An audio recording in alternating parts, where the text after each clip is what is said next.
사랑하는 여러분, 오늘 저는 성령 강림 후 첫 번째 주일 말씀을 나누면서 오스트리아 비인 출신의 작가인 우리 다니엘 켈만이라는 사람의 소설 중에 한 부분을 여러분들에게 읽어드리려고 합니다. 여러분들은 화면을 보시면 되겠습니다. 경찰관에게 말했을 때 그 경찰관이 얼굴을 돌렸는데 그의 눈은 날카롭고 적대적이었다. 그녀는 영어로, 프랑스어로, 독일어로, 그리고 심지어는 오래전 대학에서 배웠던 고대 그리스어로 말하기도 했고, 손짓발짓 다 동원하고 난 뒤에야 경찰관은 손을 내밀고 뭔가 말을 했다. 그렇지만 무슨 말인지 전혀 이해할 수가 없었다. 경찰관이 반복하기를 여러 번 여권을 보여달라는 의미인지를 내가 알아볼 때까지 계속 반복했다. 그 경찰관은 여권을 휙 가져가서는 넘겨보더니 그녀를 날카롭게 쳐다보고는 또다시 그녀가 이해할 수 없는 소리를 외치기 시작했다. 소설 속에 나오는 한 대목이기는 한데요. 여러분들 어쩌면 여행 가서 이런 일 경험하게 될 수도 있습니다. 그렇지요? 말이 통하지 않는 낯선 곳에 가서 이런 일들을 경험할 수 있는 것이지요. 독일에서 살 때 저도 관공서 같은 데 가면 이런 일들을 자주 경험했습니다. 10년이 지나서도 이런 경험을 했던 적이 있고 15년이 지나서도 이런 경험을 한 적이 있습니다. 외국에서 외국인으로 살아간다는 것, 이게 참 쉬운 일이 아닌 것이지요. 마치 모국어 대신에 외국어를 사용하면서 사는 것이 때로는 형벌처럼 느껴지기도 했습니다. 저만 그런 건 아니고요. 우리 교민들도 많이들 그런 경험들을 한다고들 합니다. 40년을 살아도 이 낯선 외국으로 살아가는 게 참 힘들다, 이런 이야기들을 하시곤 했습니다.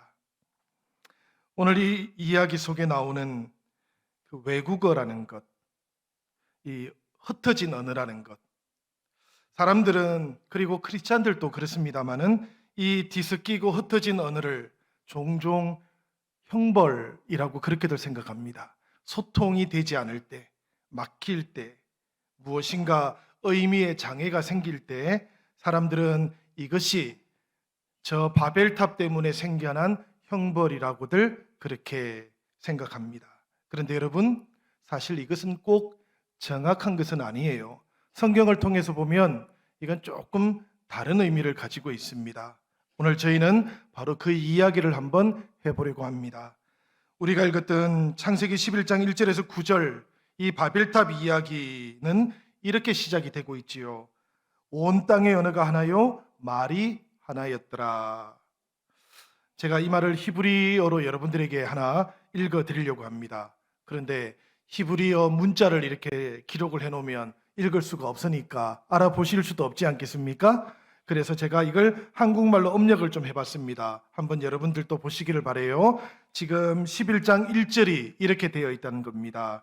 바예히 콜 하아레츠 사파 에하트 우 데바림 아하딤.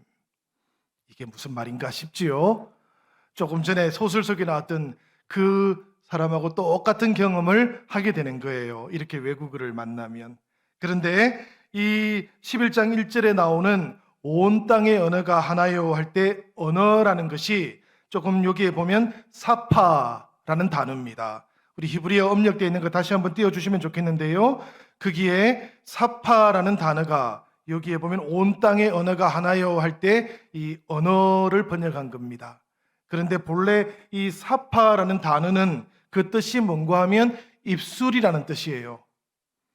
그리고 또 뒤에 말도 하나였더라라고 할 때 이 말, 이게 히브리어로는 보통 다바르라고 하는데 우리가 읽은 그 음력되어 있는 데는 끝에서 두 번째 보면 우데바림이라고 있죠. 저기에 우라는 것은 히브리어로는 엔드라는 뜻입니다. 그리고라는 뜻이에요. 그리고 데바림이라는 것은 다바르라는 말의 복수입니다. 그러니까 저 우데바림 아하딤은 무슨 뜻인가 하면 말들이 하나였더라라는 그런 뜻이에요. 그러니까 이 말을 우리 뜻으로 그대로 옮겨보면 이런 뜻이겠지요. 온 땅에 말하는 입이 하나요 말해지고 있는 말들도 하나였더라라는 그런 뜻입니다. 이게 우리 성경의 번역하고 조금 다른 느낌이 들지요, 그죠? 뜻을 한번 생각해 보면 이렇습니다.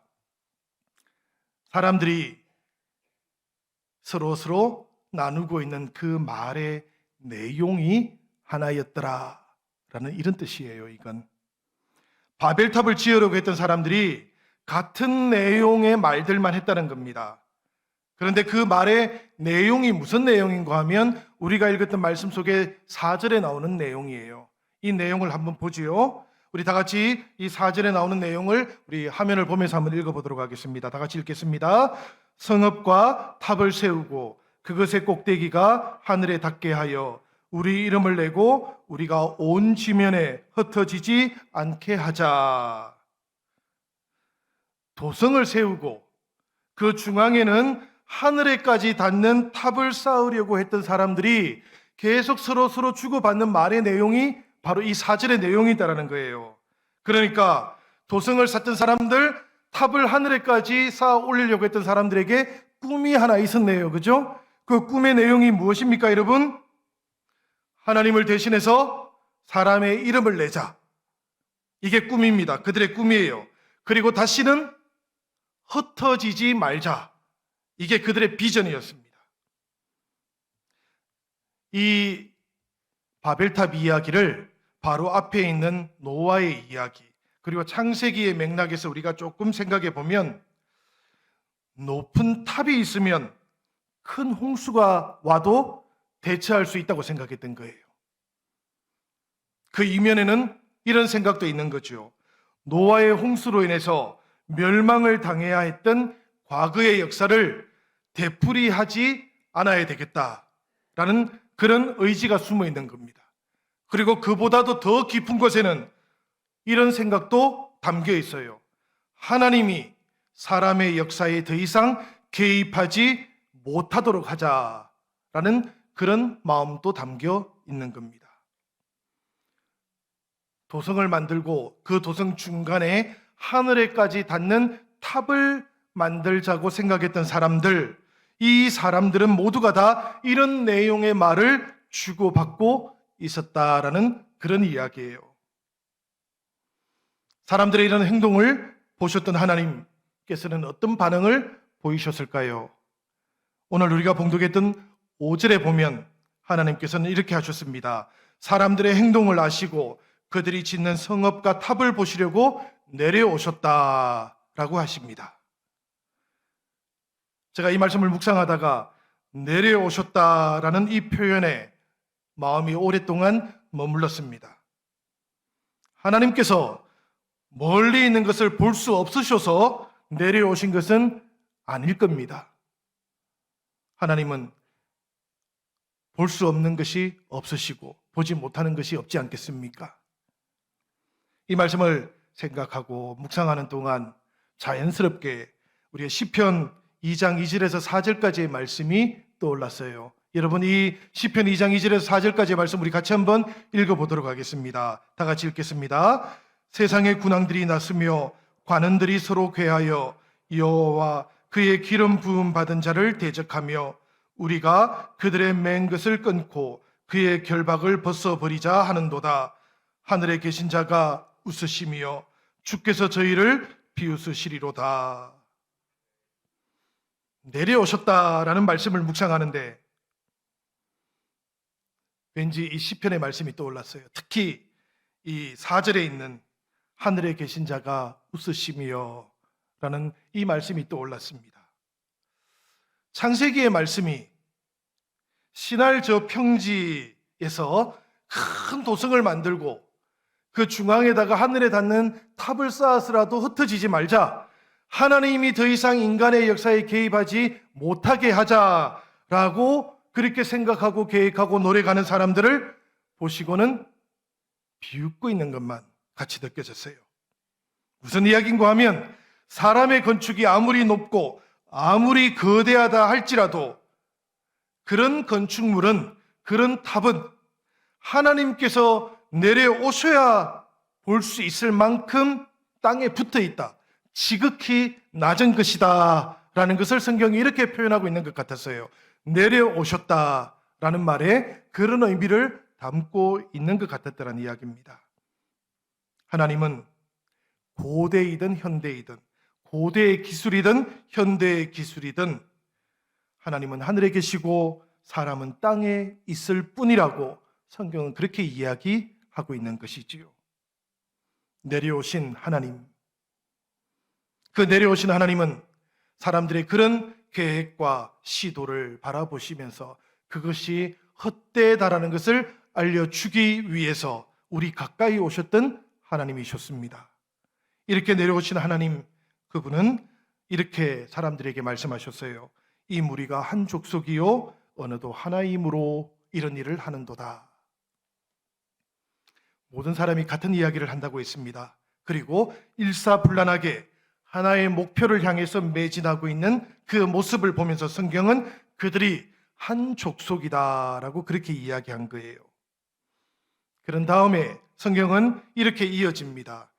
이들이 이같이 시작하였으니, 이같이 시작하였다라는 말은 원래 직역을 하면 이런 뜻이에요. 이것은 일하는 것의 시작이다. 이것은 일하는 것의 시작이다라고 하나님께서 말씀하신 것이죠. 이 말의 뜻은 무슨 뜻입니까, 여러분? 이건 시작에 불과해 라는 뜻입니다. 그죠? 이 표현에는 사람들의 이런 모습을 보시고 이건 위험하다라고 판단하시고 평가하신 하나님의 마음이 담겨져 있는 겁니다. 사람들이 지금은 성읍을 만들고 탑을 쌓아 올리고 있지만 이것은 일하는 것의 시작에 불과하다. 사람들이 앞으로 어떤 일을 더 하게 될지 모른다. 그렇게 되면 돌이키지 못할 상황을 만나게 될 것이다 라고 그렇게 하나님께서는 생각하셨던 것입니다. 바벨탑 사건, 바로 앞에 있었던 노아 홍수 사건과 연관을 시켜서 이것을 생각해 본다면 다시금 온 땅을 멸해야 되는 그런 심판을 단행해야 할지도 모르는 상황이 올 수 있겠다라고 하나님께서는 그리 생각하셨던 거예요. 그래서 하나님께서는 그런 상황이 오기 전에 지상으로 내려오셨던 것입니다. 그러니 하나님께서 내려오신 이 일은 바로 사람들을 향한 하나님의 돌보시는 마음이 표현되어 있는 것이지요. 하나님께서 내려오셔서 무엇을 하시겠습니까, 여러분? 사람들의 잘못된 의도와 그 행동을 막으시려고 하지 않으시겠습니까? 하나님께서는 사람들이 서로 나누고 있는 그 말의 통하지 않도록 해서라도 더 이상 잘못된 일을 도모하지 않도록 했습니다. 그러니까 언어를 통하지 않게 하신 것은 온 땅에 죄가 가득하지 않도록 하시기 위한 하나님의 비상조치였다는 이야기예요. 말이 통하지 않게 된 것, 이것은 단순히 하늘에 닿고자 했던 사람들을 향한 하나님의 형벌이 아니라는 이야기입니다. 외국어는 형벌이 아닙니다, 여러분. 사실은 노아 홍수 이전으로 돌아가지 않도록 하기 위한 하나님의 비상조치, 예방조치, 그 속에 사람을 생각하시는 하나님의 마음이 담겨져 있는 하나님의 행동이고 개입이었다라는 것입니다. 하나님께서는 이 바벨탑 이후에 그 사람들이 사용하는 언어에다가 그렇게 한계를 만들어 놓으셨어요. 그렇게 한계를 만드심으로 하나님과 사람 사이에 본래 있었던 그 한계를 무너뜨리고 깨트리고자 하는 사람들에게 하나님과 사람 사이에는 본래부터 정해져 있는 한계가 있다라는 것, 이것을 범하면 안 된다라는 것, 위반하면 안 된다라는 것을 알려주고자 하셨던 것입니다. 그래서 지금 우리가 사용하고 있는 언어들에는 소통의 능력이 남겨져 있어요. 그렇지만 그 소통의 능력에, 그 기능에 제약을 두셨던 겁니다. 하나님께서는 언어를 사용하는 동안 하나님을 떠올리고 기억하도록 하셨지만 동시에 우리가 언어를 통해서도 때로는 소통하지 못하는 그 제약을 통해서도 하나님의 마음을 헤아리기를 원하셨던 거예요.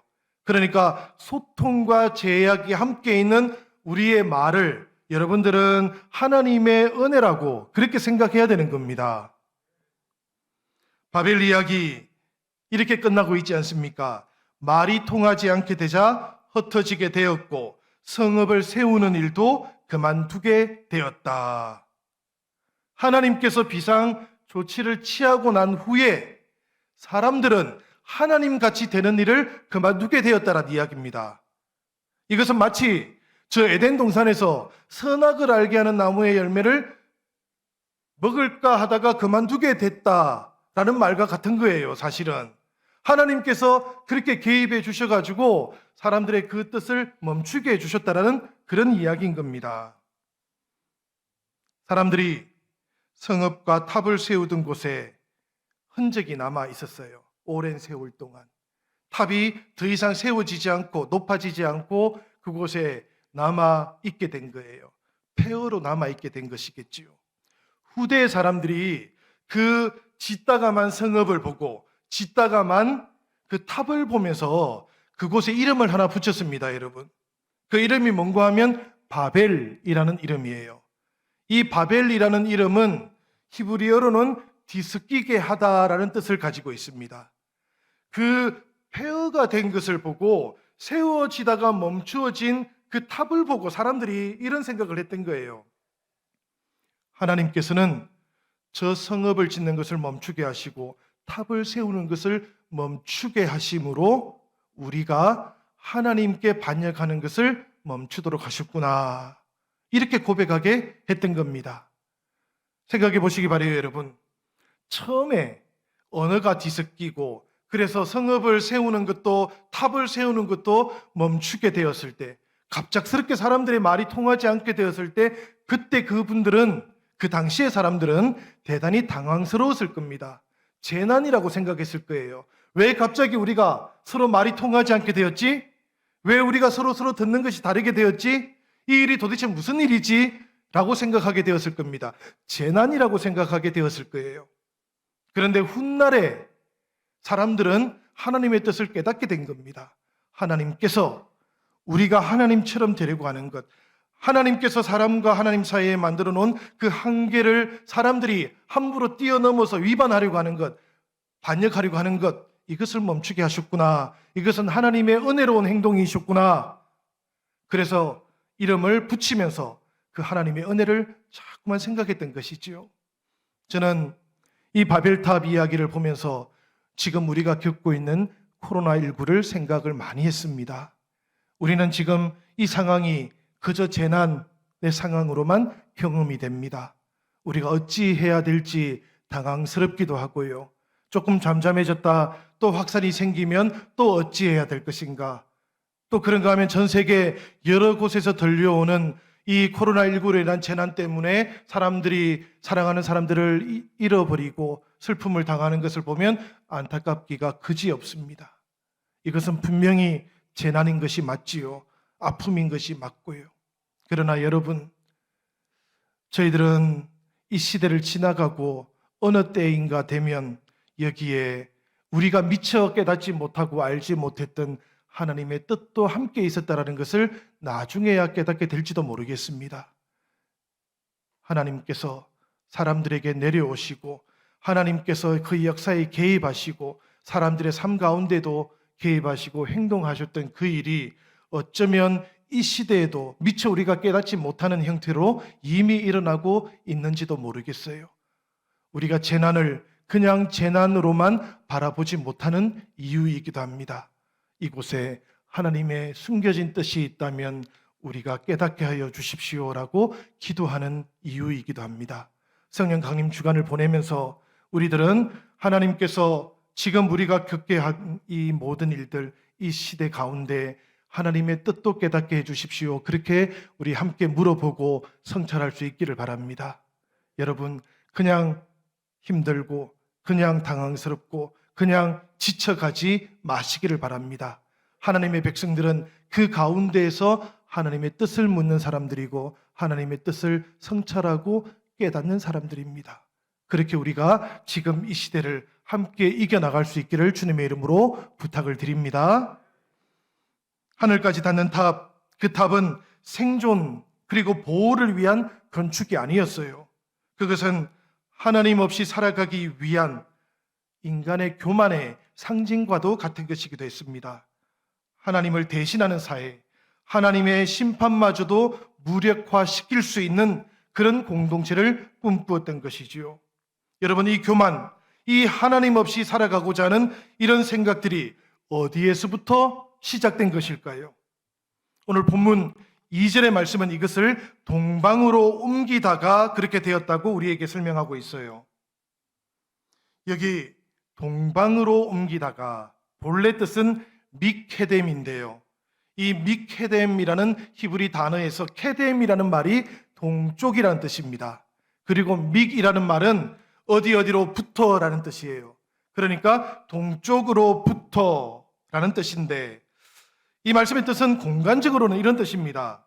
에덴의 동쪽, 그러니까 아담과 하와가 선악을 알게 하는 나무의 열매를 맺고 동산에서 나와 살게 되었지 않습니까? 그런 다음에 그들이 살게 된 땅이 이 에덴의 동쪽이에요. 그런데 지금 이들은 그 에덴의 동쪽으로부터 점점 더 멀어져 가고 있는 겁니다. 그러니까 에덴으로부터 결과적으로 점점 더 멀어지고 있다라는 그런 이야기고요. 시간적으로도 이런 의미를 가져요. 창조의 처음, 에덴이라는 곳은 창조의 처음입니다. 그죠? 이 창조의 처음으로부터 그들은 점점 더 멀어져 가고 있다. 한마디로 말하면 에덴으로부터 멀어져 가고 하나님으로부터 멀어져 가다가 결국에는 하나님 없이 살아가는 꿈도 꾸게 되었다라는 그런 이야기입니다. 하나님으로부터 멀어지게 되면 여러분, 사람은 하나님 없이 살아갈 수 있을 것 같은 그런 생각을 하게 되는 존재입니다. 그런데 여러분, 빛으로부터 멀어지면 멀어질수록 어두워지지 않습니까? 똑같습니다.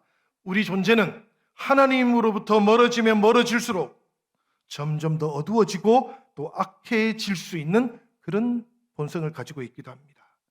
성경은 바로 그렇기 때문에 사람들로 하여금 끊임없이 하나님께 가까이 나아가는 것, 그것이 사람의 인생의 가장 큰 복이라고 그렇게 우리에게 알려줍니다. 우리 다 같이 시편 73편 28절의 말씀 우리 같이 한번 읽어보도록 하겠습니다. 시편 78편 3편 28절입니다. 다 같이 읽겠습니다. 하나님께 가까이 함이 내게 복이라. 내가 주 여호와를 나의 피난처로 삼아 주의 모든 행적을 전파하리이다. 아멘. 하나님을 가까이 하는 것이 인생의 복이라는 것을 여러분 기억하시기 바랍니다. 우리 시편의 말씀, 우리 신약 성경의 말씀도 한 절 더 읽도록 하겠습니다. 야고보서 4장 8절의 말씀이에요. 우리 다 같이 읽겠습니다. 하나님을 가까이 하라. 그리하면 너희를 가까이 하시리라. 아멘. 하나님께서 원하시는 것은 우리가 하나님을 가까이 하는 겁니다. 하나님이 바라고 원하는 것은 다른 것이 아니에요. 하늘처럼 높아져서 하나님께 가까워지는 것이 아니라 사람들의 마음이 하나님께로 가까워지기를 바라고 계시는 것입니다. 사람들은 하나님께 도전하는 말들을 하는 것에 하나가 되었지만 우리 하나님께서는 모든 사람들의 마음이 하나님께로 가까워지는데 하나가 되기를 원하셨다라는 이야기예요. 오늘 우리가 함께 읽었던 스바냐 3장 9절의 말씀은 이것을 우리에게 말씀하고 있습니다. 다 같이 스바냐 3장 9절의 말씀도 함께 읽어보도록 하겠습니다. 그때에 내가 열방의 입술을 깨끗하게 하여 여호와의 이름을 부르며 하나님 섬기는 일에 하나 되게 하리라. 아멘. 여러분, 이 말씀을 보면 하나님께서 원하는 것은 딱 한 가지지요. 바로 그 열방의 입술이 하나님 앞에서 정결하게 되고 여호와의 이름을 부르고 하나님 섬기는 일에 하나가 되는 것, 이것을 하나님께서 진정으로 바라고 원하시는 것이라고 말씀합니다. 이사야서 2장 2절과 3절의 말씀, 조금 긴 말씀인데요. 우리 같이 읽어보도록 하겠습니다. 다 같이 읽겠습니다. 말일에 여호와의 전의 산이 모든 산 꼭대기에 굳게 설 것이요 모든 작은 산 위에 뛰어나리니 만방이 그리로 모여들 것이라. 많은 백성이 가며 이르기를 오라 우리가 여호와의 산에 오르며 야곱의 하나님의 전에 이르자. 그가 그의 길을 우리에게 가르치실 것이라. 우리가 그 길로 행하리라. 아멘. 바로 하나님께서 이것을 원하시기 때문에 모든 열방이 다 하나님의 전에 올라와서 여호와의 전에서 하나님께서 가르치시는 그 말씀 가운데 행할 것을 바라고 원하시기 때문에 이사야 예언자는 이렇게도 노래했던 것입니다. 물이 바다를 덮음같이 여호와를 아는 지식이 온 세상에 충만하게 되기를 원하나이다 라고 그렇게 이 예언자가 하나님 앞에서 노래했던 것이지요. 성도 여러분, 지금 우리가 맞이하고 있는 오순절, 지금 우리가 맞이하고 있는 이 성령의 강림은 바로 하나님께서 바라고 원하신 이 일이 시작된 것입니다. 온전하게 된 거예요. 저 옛날 하나님께서 내려오셔서 사람들의 말이 하나가 되지 않도록 하심으로 비상조치를 취하신 이래로 그리스도 예수께서 이 땅에 오셔서 우리의 마음이 하나님과 하나 되도록 우리가 하나님과 더 가까워지도록 하셨고요. 그 예수 그리스도의 영을 우리에게 보내어 주셔가지고 우리의 마음, 흩어진 마음들이 하나님께로 다시 돌아가서 하나가 될 수 있도록 성령을 보내어 주셨던 것입니다. 그래서 성령이 임하시니까 그 오순절 마가다락방에 그 예루살렘에 모여있던 15개가 넘는 각 지방의 사람들이 각각 성령의 역사를 따라서 그들의 말로 다 듣게 되는 역사가 일어났던 것이지요. 성령을 통해서 하나님께서 하나를 이루어 가시는 방법이 이런 방법이라는 이야기입니다. 그러니까 성령은 흩어진 언어를 하나로 획일화시키면서 하나 되게 하시는 것이 아니셔요. 그 대신에 흩어진 언어에도 불구하고 소통이 이루어지도록 하시는 분이라는 이야기입니다. 성령의 사람도 이와 같아야 되겠지요, 여러분. 성령의 교회도 이와 같아야 되겠습니다. 성령님의 성품을 닮은 사람들이 우리 성도들이라는 것을 기억하시기 바라요. 성령께서 일하는 그 방법대로 주님의 공동체를 세워가는 곳이 바로 주님의 교회, 성령의 공동체라는 것을 꼭 기억하시기를 바랍니다. 하나님께서 성령을 통해서 우리에게 원하시는 것은 단 한 가지입니다. 바로 에스겔 36장 26절의 말씀인데요. 제가 읽어보겠습니다. 새 영을 너희 속에 두고 새 마음을 너희에게 주되 너희 육신에서 굳은 마음을 제하고 부드러운 마음을 줄 것이며, 하나님께서 하나님의 영을 부어주시면 하나님께서는 우리들의 마음 속에서 굳은 마음을 제하시고 부드러운 마음이 생겨나게 하신다는 이야기입니다. 우리에게 성령이 임하면 우리의 마음 속에도 이렇게 굳은 마음은 사라지고 부드러운 마음이 생겨나겠지요. 사랑하는 영신 성도 여러분, 오늘 여러분들의 마음은 성령을 통해서 부드러운 마음으로 변화되어 계시는 줄로 믿습니다. 이 부드러운 마음으로 하나님께로 나아가실 수 있기를 바랍니다. 우리의 마음이 새로워지고 마음이 회복되는 것, 이것이 하나님께서 이루신 그 비상조치가 성령을 통해서 마침내 온전하게 이루어지는 일인 줄로 믿습니다. 하나님의 비상조치가, 예방조치가 온전한 모습으로 완성되는 것이라고 믿습니다. 우리는 성령을 통해서 성령의 마음을 가져야 됩니다. 그 마음으로 하나님께 나아갈 때 비로소 사람들은 탑을 세워서 하나님께 가까워지는 것이 아니라 마음으로부터 하나님께 가까워지는 것이고, 그 성령의 마음을 통해서 우리들 모두가 하나님 안에서 한 마음이 될 수 있는 것입니다. 성령을 주신 하나님의 이 뜻을 꼭 기억하는 우리 영신 성도들이 되시기를 주님의 이름으로 축원합니다. 우리 이 시간 함께 기도하기를 원합니다.